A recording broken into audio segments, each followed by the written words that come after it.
اچھا علامہ صاحب، قرب قیامت یہ جو حرمین ہے اور ریاض الجنہ ہے جہاں رسول کریم صلی اللہ علیہ وسلم آرام فرما رہے ہیں، اماں عائشہ کا حجرہ ہے، یہ سارا حدیث ہے کہ میرے گھر سے میرے ممبر تک کا ٹکڑا روضہ من ریاض الجنہ، ریاض الجنہ جسے ہم کہتے ہیں، یہ سب قرب قیامت اٹھا لیا جائے گا؟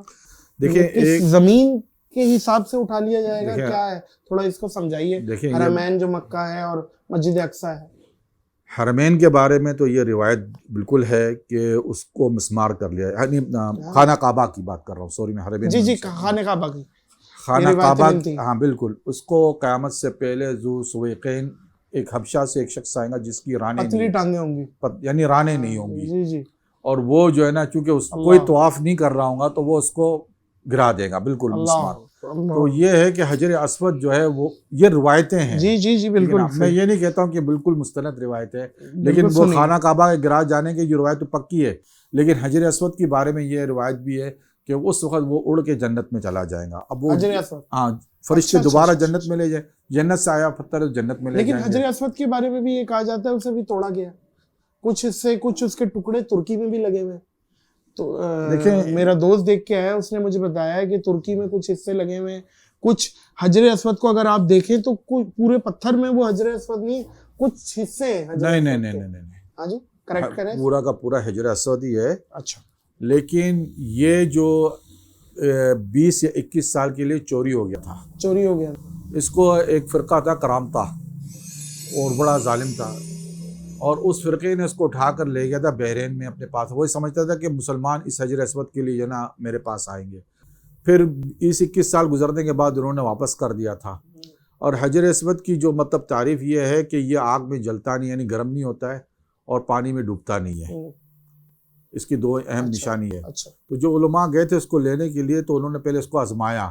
ایک ایسا پتھر لے کے آیا جو مطلب پانی میں ڈوب گیا تو کہا یہ حجر اسود نہیں ہے، ٹھیک ہے نا. اور اگر اس کو آگ میں رکھو تو وہ بالکل گرم نہیں ہوتا، پتھر گرم ہو جاتے ہیں نا، وہ نہیں ہوتا ہے. تو حجر اسود کی دو یہ چیز کرامت اللہ کی طرف سے ہے، تو وہ کبھی یہ چیزیں نہیں ہوتی ہے. تو پھر یہ ہاں بعد میں جب یہ جسے آپ کہتے ہیں نا انگریز وغیرہ، انہوں نے جو ہے نا کہتے ہیں کہ اس کو کچھ کھرچا تھا، خرچ کے اس میں سے کچھ ذرات نکالے تھے، اور انہوں نے کہا تھا کہ یہ دنیا کی کسی جگہ پہ پائی گئی نہیں ہے، تحقیق ہوئی تھی. ہاں یہ دھات جو پتھر کی ہے یہ دنیا میں کہیں بھی نہیں پائی جاتی ہے. اچھا، یہ ایک، یعنی میں اب اس کو ایک رپورٹ کر رہا ہوں اس بات کو، مطلب میں اس کو یہ نہیں کہہ رہا ہوں کہ یہ بات سمجھ آ رہی ہے. جی ہاں ٹھیک ہے، یہاں تک یہ بات ہے.